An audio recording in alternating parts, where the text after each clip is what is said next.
What is going on, you guys? Welcome back to our channel. We are in our 14th country of this year. We are coming at you from Kotor, Montenegro. This place is absolutely stunning. We have so many things to show you guys. We can't wait to show you around.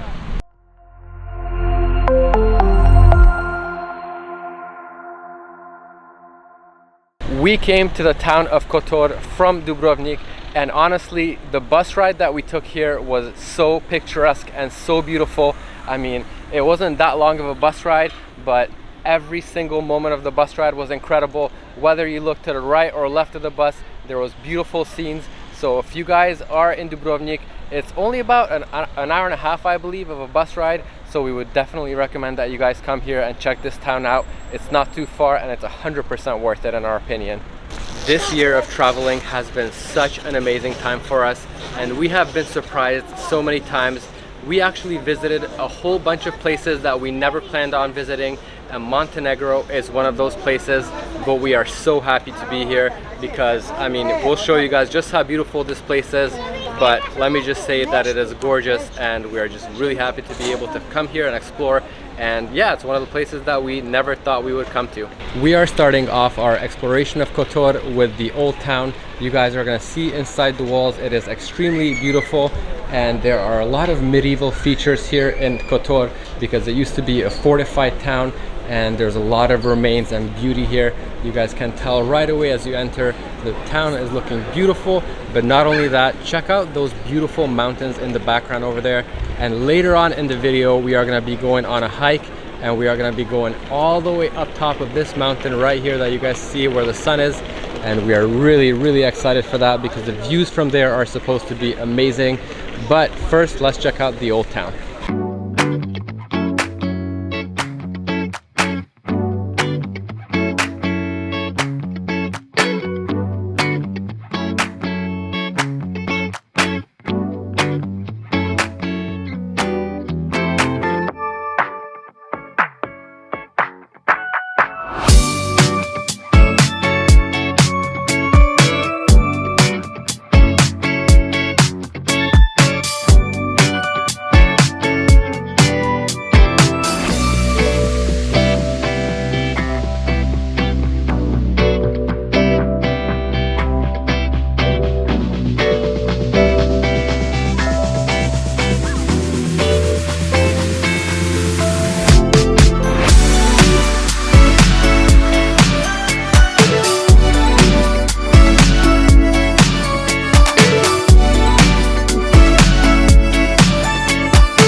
As you guys are able to tell by that B-roll sequence, Kotor Old Town is absolutely magnificent and beautiful.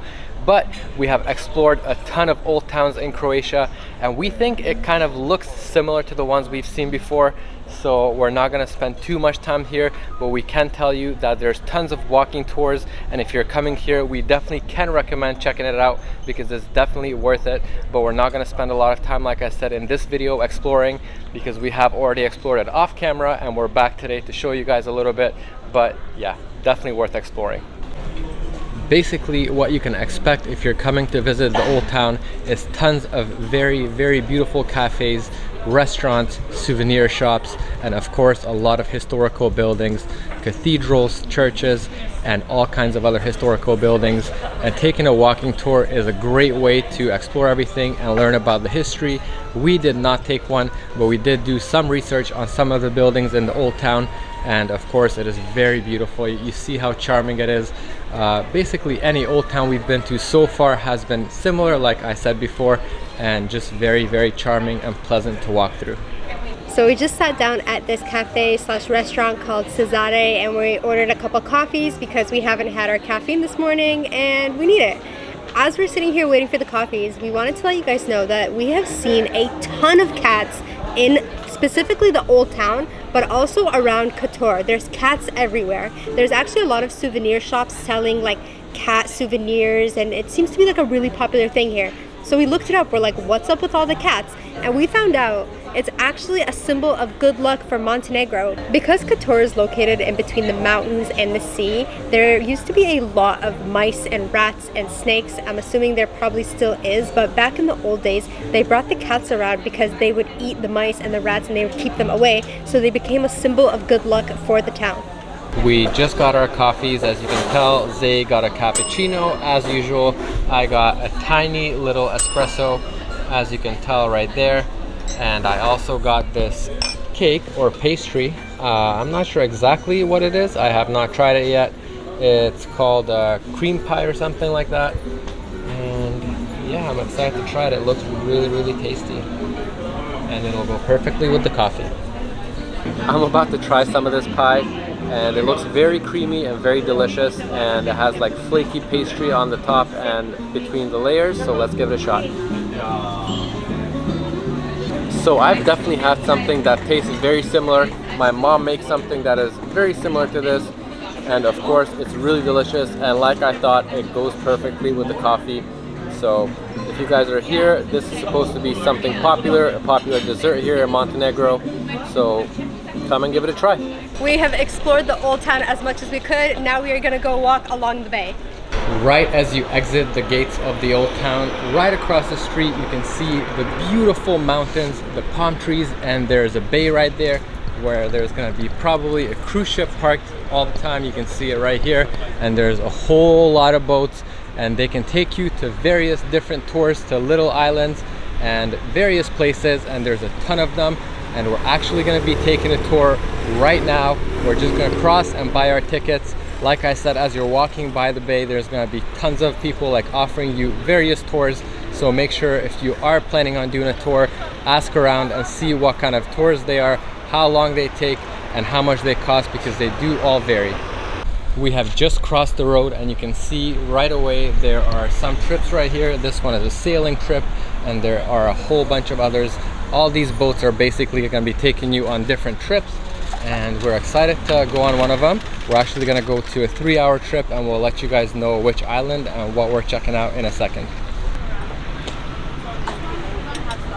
We purchased our tour tickets. They cost us 20 euros each. It's about a 2.5 or 3-hour tour. We're going to be stopping in 2 different places, and we thought it was a really good deal, so we're doing the tour.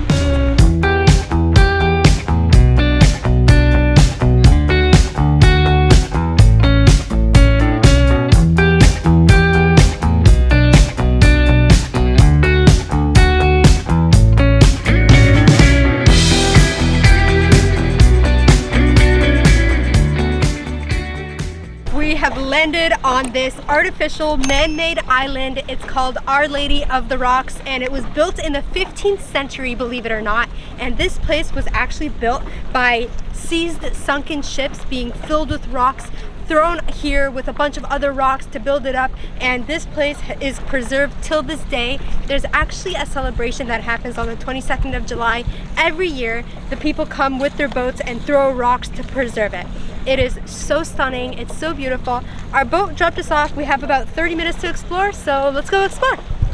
The island you see in the distance right there is actually not man-made. It is a real island, and they told us that it belongs to the Roman Catholic Church. Like I had mentioned at the very beginning of this video, we came here by bus from Dubrovnik, and on our way here we saw this island as well as the other island right behind it from the bus on 2 separate occasions, because the bus does circle the bay, and we saw it and we had no idea what it was, but we thought it was so cool. So we're really happy that we were able to come and check it out and actually walk on it. And we had no idea, like I said at that time, that this was an artificial island and none of that stuff. And guys, this place we were told took 300 years to build, which is just insane, and it's really cool. Every second that we're here in Montenegro, we are falling in love with it more and more. It is absolutely stunning. The mountains are breathtaking, and the scenery just gets better and better the more you explore. This island here is extremely small, and you can see there's quite a few tourists on it. There's boats coming in and out, leaving all the time, and there's not too much on it. There's only gonna be this church right here and there is also a little tiny museum right ahead of us over here.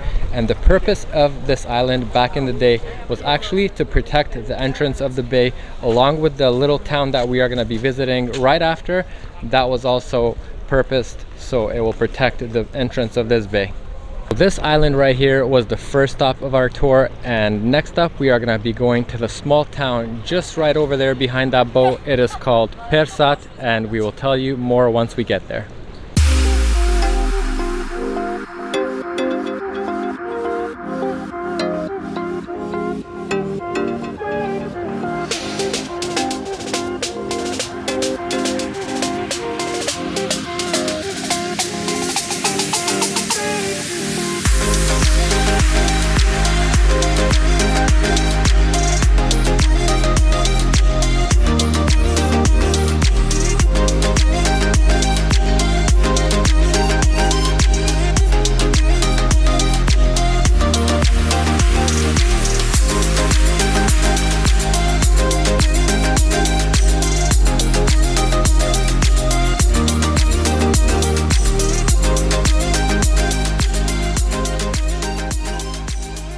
Just like Zay has mentioned, and like you have seen in the b-roll and the drone shots, you can see that there's 360-degree mountains and beautiful views, and basically a picture opportunity every single place you look. So Montenegro is incredible, we can definitely say that. It's been almost 30 minutes since we got to this little island right here, so we are gonna go back on our boat that is right over here, and we are gonna make our way onto the town of Perast.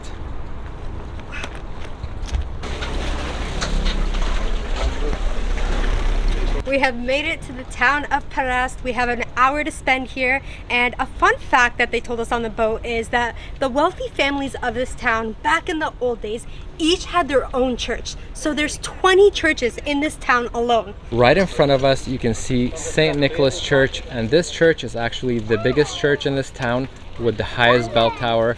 I believe that they said that it was 55 meters high, and they also said that it was the highest bell tower in the Eastern Adriatic, and you can see just how beautiful it is. And we're really excited to explore this town because it looks gorgeous. You can see it's right by the sea, and very nice buildings over here with the streets, and we're just excited to explore and have an hour here. The town of Perast in the olden days was used as a place to protect the entrance of the bay, so there would be probably cannons set up and all kinds of defense towers and everything, so it could defend the entrance of the bay from enemy ships. And that's why the residents of this town did not actually have to pay any taxes. And like Zay mentioned, a lot of them had their own little chapels or churches, and we're probably going to walk around and see some of them right now. But yeah, the town is gorgeous, as you can see, and the surroundings as well. I know we keep saying it, but I mean, how could you not just look at that? Cheers. Cheers. We stopped at this really nice restaurant right by the water. You guys can tell behind me how nice it is. We decided to sit down and grab a little beer over here because, you know, it's nice and cold and it's pretty hot outside today. And yeah, just take in the beautiful views. This right here is our view, and you can see the two islands right in front of us. Our Lady of the Rocks, the one that we have just visited, and the other one, which I'm not sure of the name, but yeah, it's a very beautiful view, of course. The Bay of Kotor actually has incredible weather. It is Mediterranean weather all year round, and in the summertime it's usually hot and dry summers, just like right now. It's pretty hot, but it's not too hot. It is actually right now September, so the weather is going to be a little bit more mild now. And in the winter time they rarely get any snow here in the bay. It's usually mostly rain and mild winters. And behind the bay, where the mountains are, behind those mountains, there's actually one of the rainiest places. I think they said it was the rainiest place in all of Europe. So good thing that we are in the bay, and it's been beautiful weather for the whole time we've been here.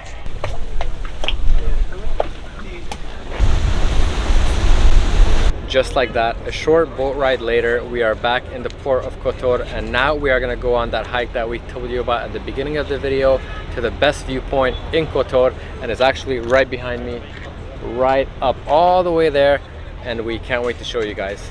Alright guys, so we have made it to the beginning of the hike, and we are going to be hiking up to St. Giovanni Fortress. And the beginning of the hike is not actually here. This is not the official start, because at the official start you actually have to pay 8 euros per person to hike it up.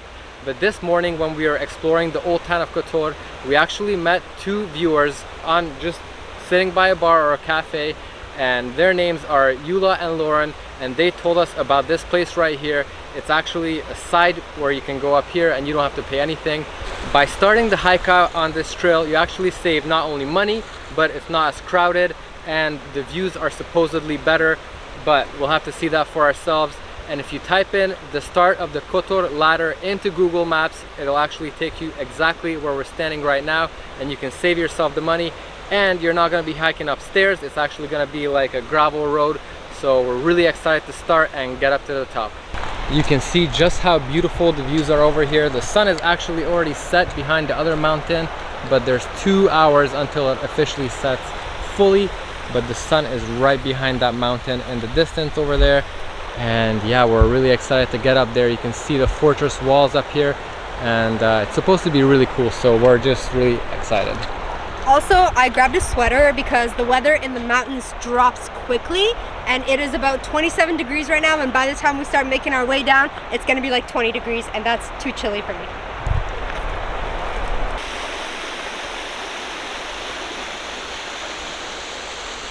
Right now we are about halfway up, I would say, and the views are beautiful, but the views are kind of covered up. You're supposed to see the whole bay, but there's this mountain right here that's covering up the views partially, but you can still see how beautiful it is. And this is the terrain right here if you're taking the back way up. But I don't know, I mean, we've never obviously taken the other way, which would be up there, and that might be more beautiful, but who knows. This is going to be leading us to the same spot hopefully as if you would take the stairs, and we'll see the same lookout hopefully, and we're really hyped to see it. Quick note, if you guys actually plan on doing this back road hike, when you reach this shed, it's almost at the very top of the mountain. You gotta go straight and to the right, because the ladder that you're gonna have to climb is gonna be right in the distance over there. And yeah, you gotta go straight and you can't go up higher on the mountain.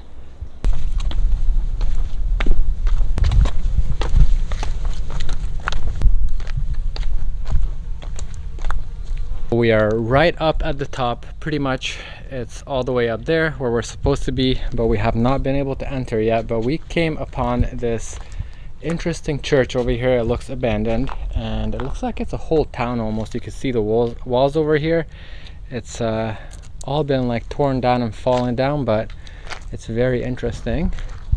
And there's actually a ladder that you can climb up and get inside the fort, which we will be doing in a second. But let's go and check this place out. It looks very interesting. You can see the writing over here.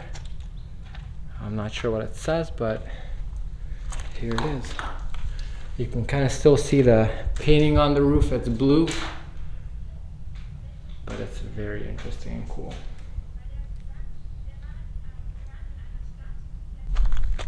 So in order to get through the back, there's a ladder that we're going to show you. I can see it from here, but you guys probably can't tell just yet. But once we get really close to it, we'll show you where to climb up. If you choose to take this route, do it at your own risk, obviously. But we didn't really have too much troubles coming up here. It is a great hike, it's a great workout, and yeah, we had a good time coming up here, and the views were absolutely gorgeous. Now that we are closer, you guys can clearly see the ladder over here. But let's see if we have any troubles getting up here with the camera. If we do, we might just have to turn back around, but hopefully that won't be the case. That is such a tiny ladder. Yes, but there's the hole you gotta climb through to get in for free. The things we do to stay on our budget. Good news, we did make it through, and Zay's climbing through right now. There we go. Once again, thank you to the viewers, Eula and Lauren, for telling us about this hack. We told you guys we're budget travelers. And there's the views right there. 1000% worth it. It's not coming across exactly on camera how we see it, but holy, look at that. and we are not done yet. This is actually the official trail that you're supposed to be coming up, and you can see it's all stairs, so maybe a little bit more challenging than the rocks that we came up. In my opinion, it's a little bit more of a workout, and it costs €8, but you can choose your own path.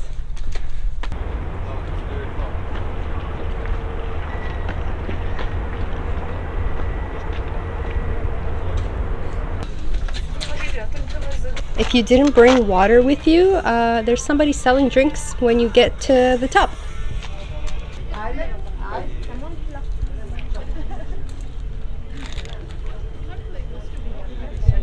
We made it to the top.